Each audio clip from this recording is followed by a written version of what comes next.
Vous nous avez confié en préparant l'émission que vous avez appelé dans le quart d'heure qui a suivi notre appel à témoins. Pour quelle raison? Parce que j'ai senti un signe pour aider Clément. Que je commence à sentir en difficulté parce qu'il mange tous les jours, tout le temps, la même chose depuis bientôt 10 ans. Et je pense qu'il est temps de faire quelque chose et il en a la volonté maintenant. Quel est le problème de Clément? Il mange quoi? Eh bien, il mange tous les jours la même chose. Il ne mange que des frites et des nuggets à chaque repas. Et rien d'autre. À quel moment ces troubles ont-ils fait leur apparition? Alors nous, on s'en est aperçu. Clément avait 3 ans, 3 ans et demi.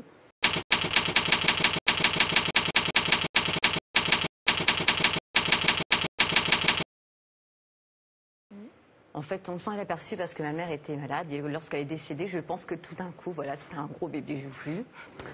Tout d'un coup, je pense qu'on s'est plus recentré sur lui et on s'est aperçu qu'il avait complètement réduit son alimentation à quelques aliments. Donc au départ, il mangeait normalement, enfin, normalement comme un enfant mange des aliments pour enfants. C'est quoi des aliments pour enfants? Il mangeait des petits pots de légumes, de fruits, voilà, ce qu'on lui préparait, des purées, des choses en morceaux. Donc vous l'avez habitué à manger de tout? Oui. Et je crois qu'il y a un moment, enfin je crois pas, il y a un moment il a dû restreindre, on n'a pas vu. Et quand on a constaté, c'était déjà installé. Mais il avait quel âge à ce moment-là? Il avait déjà 3 ans et demi. Et comment ça se fait que vous ne l'ayez pas vu? C'est un peu toute la culpabilité, là, je commence à avoir, parce que je pense qu'on n'a pas fait attention. À partir du moment où il se nourrissait et qu'il allait bien, je pense qu'on a loupé un peu... Je pense qu'on a loupé l'événement. À ce moment-là, il se nourrissait déjà de frites et de nuggets? Oui. Enfin, des pommes de terre isolées. Enfin, il ne mange que des choses... que des pommes de terre surgelées. Mais donc que vous lui prépariez? Oui, à la maison, oui. Donc, et vous lui prépariez ça midi et soir? On s'est astreint à faire que ça. Parce qu'on n'a pas voulu rentrer en conflit. Voilà, c'est ça. Parce qu'il refusait déjà. Le médecin, au départ, quand on l'a un petit peu... Enfin, quand on lui a expliqué que Clément ne mangeait plus que la même chose, il m'a conseillé de ne pas rentrer en conflit avec lui en me disant, voilà, bon, c'est les enfants, il y en a qu'on leur passe pas de jambon, voilà, vous c'est frites nuggets. Et puis ça passera, notamment quand il ira à la cantine avec les autres enfants.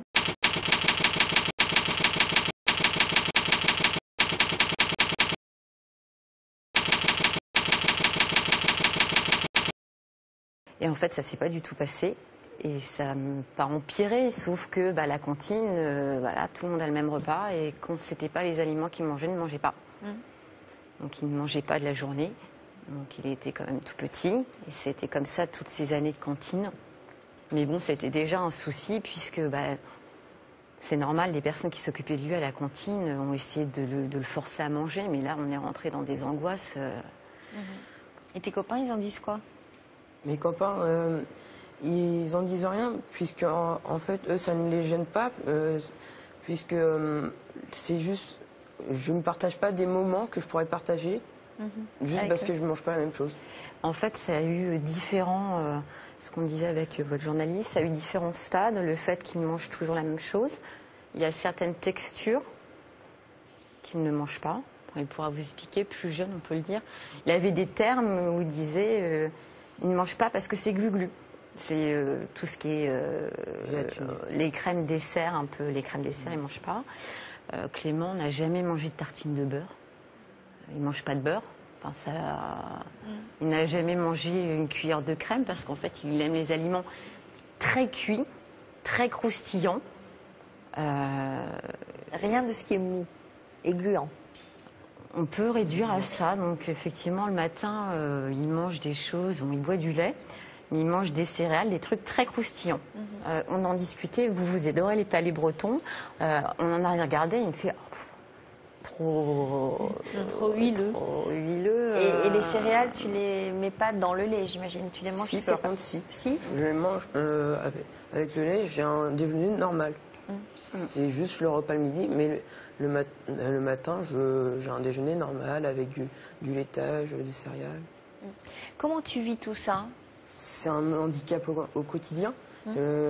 Par exemple, quand j'étais petit, je voulais aller en colonie, sauf que le problème me disait je vais pas pouvoir, entre guillemets, survivre pendant toute une semaine sans manger, puisque ils vont pas s'adapter que pour une personne. Est-ce que tu as des carences en vitamines? Oui, quand même. Ouais. Je sais pas, vraisemblablement, elle est suivie. Hein. Ça a l'air d'aller. Enfin, il a une Prends des croissance compléments assez normale. alimentaires? Non. Non.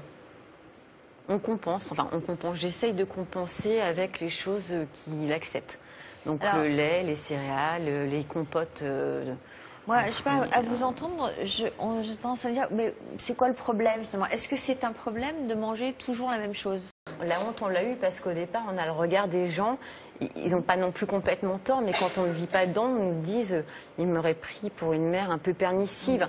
Alors qu'en fait, c'est vrai qu'au départ, j'ai fait le choix de ne pas rentrer en conflit avec mon fils parce que le médecin nous avait mis en garde de la crainte de l'anorexie. On m'avait dit attention, si chaque repas devient une source de conflit, il va encore réduire son alimentation, on va se trouver confronté à un autre problème. Le cas, on l'a eu, enfin mon mari est là, on nous a autorisé. Moi, je suis rentrée dans le jeu, c'est vrai, en me disant, voilà, je vais lui donner ce qu'il mange parce que j'avais envie qu'il mange, j'ai envie que mon fils aille bien, enfin, qu'il ait de quoi tenir. Et mon mari, lui, a eu un moment où il a souhaité l'obliger à manger.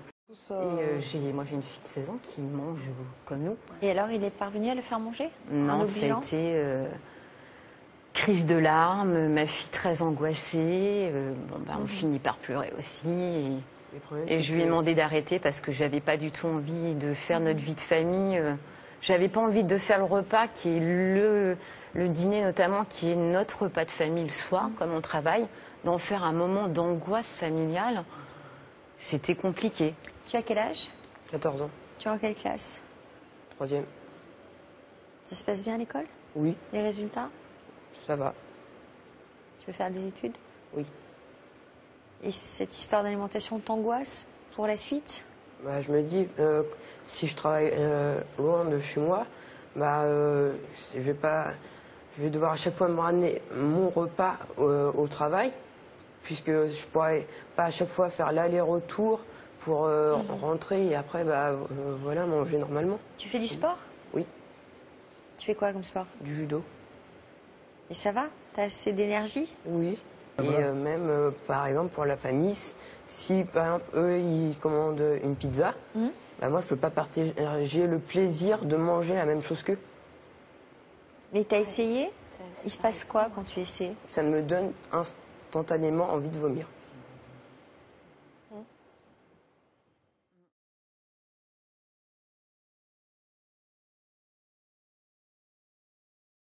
Je pourrais dire qu'il y a un avant et un après.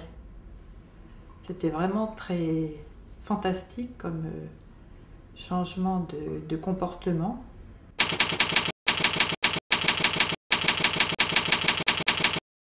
Quand j'ai commencé à m'en occuper, entre 3 et 4 ans, quand on a commencé à s'en occuper, mon mari et moi, de façon plus attentive et plus souvent, qu'il avait un comportement difficilement maîtrisable, avec problèmes de communication, violent. C'était très difficile avec lui. Et après avoir eu cette première consultation et cette première séance avec M. Guizot, on a constaté un phénomène absolument extraordinaire, un changement, je dirais, bouleversant.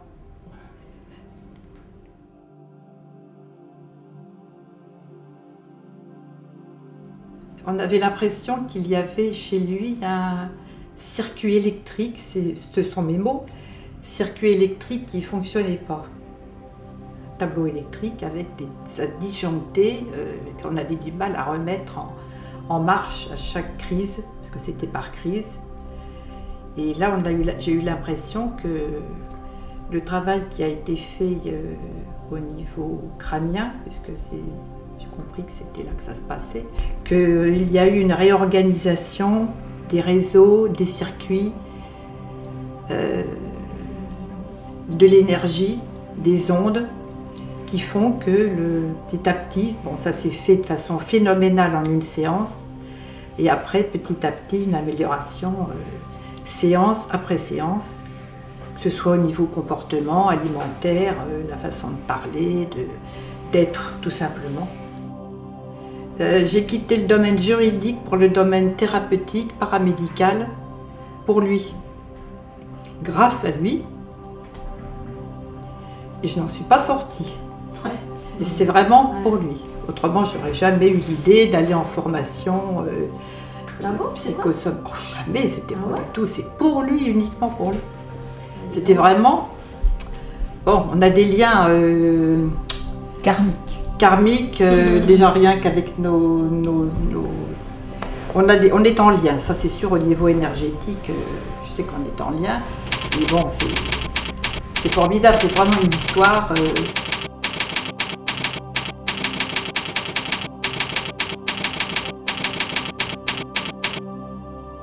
C'est vraiment une histoire que je trouve formidable. Eh ben. Ok.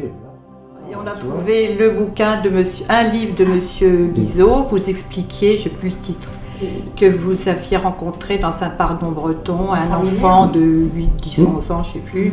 Vous avez abordé les parents parce qu'il était assez agité. Et c'est une de mes amies de formation thérapeutique qui m'a appelée en me disant, parce que j'avais vraiment parlé à tout le monde de ce cas particulier, de cet enfant hors norme, classé hors norme par des gens qui, eux, ne savaient pas quelles étaient les normes en fin de compte, parce qu'il n'est pas tellement hors norme, il est particulier, il n'est pas comme tout le monde, mais il en faut, heureusement. Hein. On n'est pas tous des clones. Et mon ami m'a dit, j'ai trouvé Hippolyte en librairie, je l'ai lu, on se rencontre, je te l'envoie, je te le passe. J'ai lu, j'ai mis du stabilo partout, j'ai dit ça, allez. Et là, c'est là que j'ai appelé les éditions Céléna, oui, c'est ça, Céléna. Avec du mal, j'ai trouvé sur internet parce que c'était bien caché. Et voilà, de fil en aiguille, j'ai parlé de vous à des amis, des relations qui ont des enfants qui sont à la Ritaline. Et rien à faire. Les gens, on l'a trouvé. Mais bon, chacun mène sa vie, chacun décide pour soi. Mais bon, les pauvres gamins, je trouve ça... voilà. C'est bien triste. Voilà.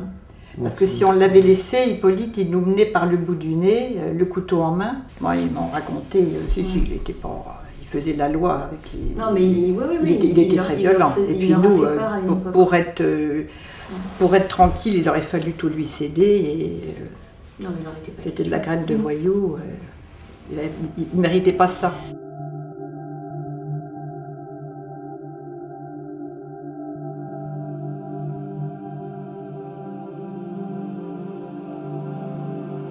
J'ai pris contact avec Emmanuel Guizot il y a à peu près 2 ans parce que mon fils Hippolyte, qui est le 3e enfant d'une fratrie de 4, avait un comportement alimentaire très particulier.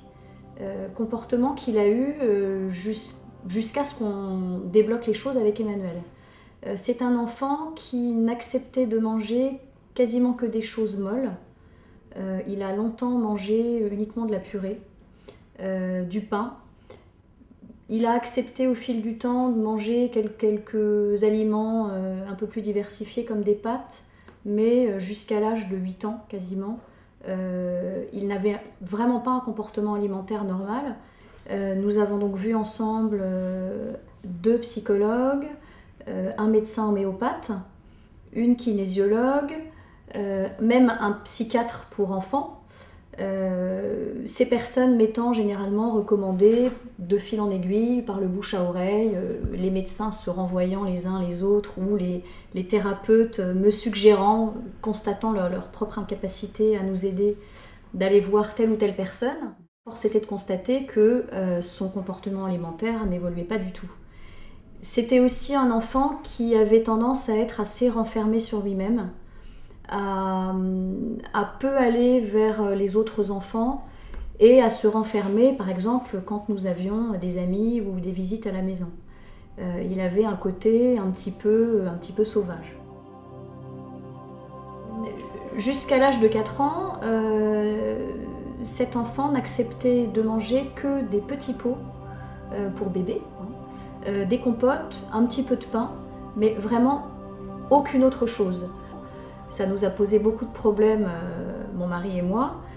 Même les grands-parents ou les oncles et tantes qui s'y essayaient rencontraient un refus catégorique. Et c'est un enfant qui, d'après nous, si nous l'avions forcé Nous avons essayé à plusieurs reprises de le forcer ou de lui représenter ne serait-ce qu'une assiette de pâtes que tous les enfants de cet âge-là mangent avec plaisir en général. Nous avons essayé à plusieurs reprises le forçage et nous sommes arrivés à la conclusion que cet enfant serait peut-être devenu anorexique si nous avions persévéré dans cette voie.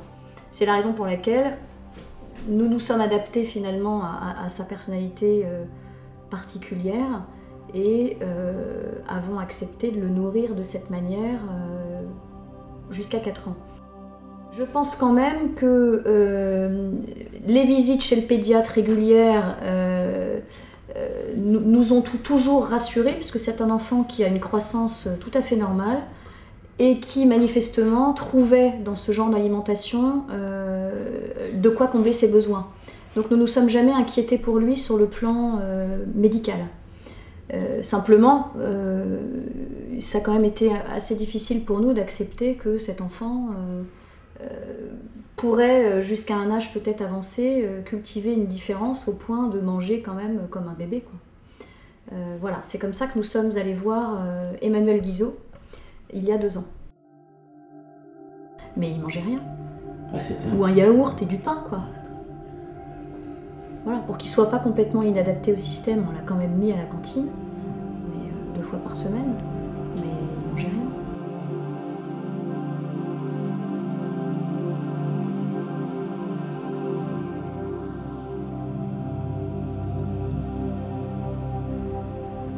Et c'est venu progressivement, et en 2 ans, c'est fou, quoi. Maintenant, il mange de tout.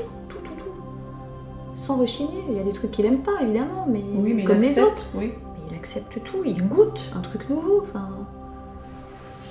la première fois qu'il a goûté le chocolat, enfin, les enfants aiment bien le chocolat, oui. Mais il avait au moins 6 ans. C'est pas si vieux. Et vraiment, c'était, mais pour nous, c'était un miracle, quoi. On en a fait pas toute une fête, quoi. Enfin, la fondue au chocolat. Je vous assure, c'était miraculeux parce qu'il était complètement braqué. Là. Tout ce qu'il connaissait pas, ça, je pense, ça lui faisait peur. Il devait avoir peur de s'empoisonner. C'était très bizarre.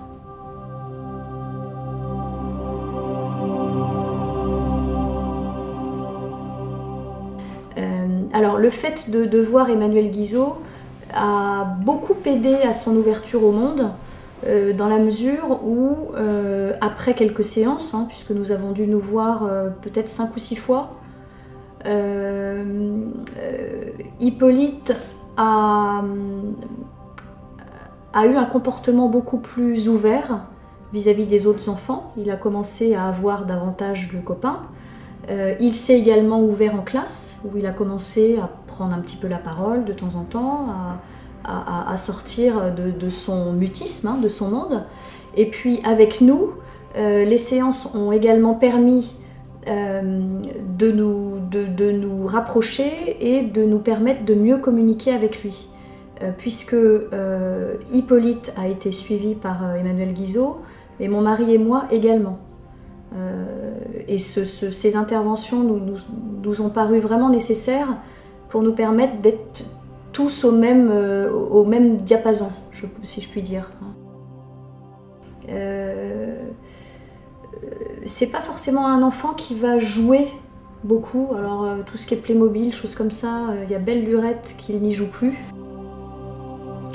Alors avec nous, ses parents, les séances ont beaucoup aidé, comme je le disais tout à l'heure, à nous mettre sur la même fréquence, à le comprendre et à entrer en communication avec lui. Il s'est assoupli aussi vis-à-vis de nous, parce que c'est un enfant qui a du mal à accepter l'autorité. Je pense que ça fait partie de son moi profond. Néanmoins, lui qui était très coléreux petit, qui exprimait les choses souvent avec des colères très fortes, s'est beaucoup apaisé. Et on peut aujourd'hui discuter avec lui, obtenir des choses, sans nécessairement passer par cette étape de colère. Donc ça, c'est un énorme progrès pour lui et pour nous, et pour la paix de la famille. Avec ses frères et sœurs, je trouve également que les relations se sont un peu apaisées, puisque c'était un peu le vilain petit canard de la famille, hein, puisque l'enfant qui mangeait différemment et auquel évidemment les parents cédaient tout, ce qui était difficile à accepter pour ses frères et sœurs enfin, aînés et cadets. Donc le fait qu'il se normalise forcément a permis aux autres aussi de peut-être se sentir davantage traités de la même manière et de moins ressentir d'inégalité ou d'injustice. Et avec son petit frère avec lequel les relations étaient à la fois proches mais parfois brutales aussi, le climat s'est beaucoup apaisé. Mais nos amis l'ont vu évoluer. Hein. Les amis voient régulièrement, nous ont tous dit que ces 2 dernières années, il s'est énormément ouvert. C'est plus le même enfant. Hein. Il est, disons, dans la normalité, que je mets évidemment avec des guillemets. Avant, on voyait bien que c'était un enfant un peu différent, qui avait un regard très profond, presque perçant finalement. Un regard qui peut gêner des adultes qui parfois peuvent peut-être se sentir fragilisés ou dévoilés. Donc maintenant, il passe peut-être un peu plus inaperçu, même si c'est quand même un enfant qui a tendance à retenir l'attention. Il a quelque chose quand même d'assez différent des autres, de peut-être plus percutant. À la fois intériorisé et un regard, ça c'est notre entourage qui le dit, c'est pas nous, un regard perçant, intelligent en fait, un regard vif, qui laisse penser qu'à l'intérieur il se passe beaucoup de choses et qu'on ne peut pas lui raconter de bobards. C'est un enfant auquel on doit dire la vérité, sinon ça passe pas.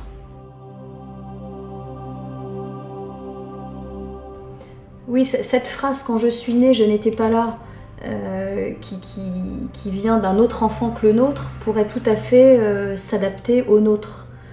Comme si finalement, quand il est né, il était sur une autre planète, ou en tout cas son âme n'était pas complètement incarnée.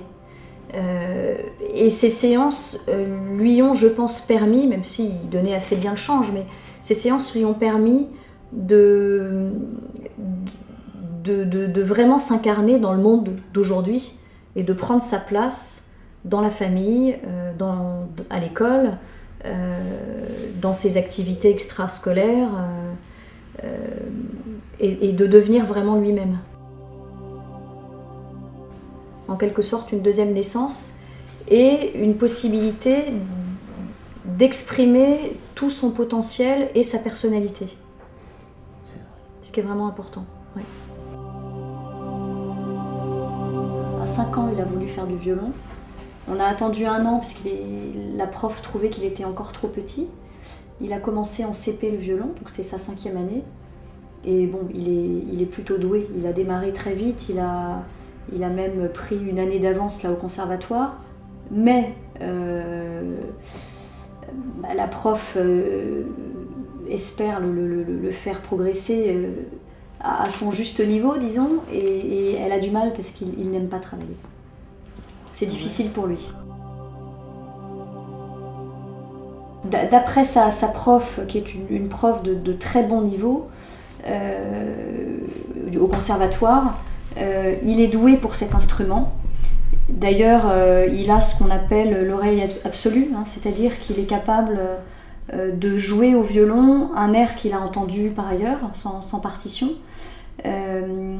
Bon, c'est évidemment un instrument qui demande un travail très sérieux et beaucoup de rigueur, et nous sentons que c'est difficile pour lui de fournir cet effort, puisque là, il a quand même, malgré son talent, un vrai effort à fournir. Alors aujourd'hui, il a 10 ans, il nous a dit à 2 reprises qu'il était attiré par la batterie. Alors on va voir si c'est le bon instrument pour lui, mais en tout cas, il sait, en tout cas il exprime assez bien ce dont vraisemblablement il a besoin. Il a voulu qu'on lui fasse un costume de guépard. Ah oui. qui est en bas, c'est moi qui voulais le faire tout seul, mais bon, c'est moi qui l'ai fait avec sa collaboration. Il m'a aidé un peu, surtout pour le masque. Moulé sur lui. Et le guépard, j'ai cherché sur internet, guépard. C'est un dieu les dieux guépards étaient les gardiens du soleil. Chez les Mayas et les Aztèques, il y a toute une histoire là. Il y avait des statues avec, on voyait les guépards qui étaient au pied des temples. D'ailleurs, il y a toujours des guépards reproduits par les gens de l'époque. Hein. Et le soleil qui va, il y a la nuit qui vient, donc il fait son tour et les dieux guépards surveillaient le soleil. Enfin, c'est assimilé quand même à des rituels. Et quand il dit je viens du soleil,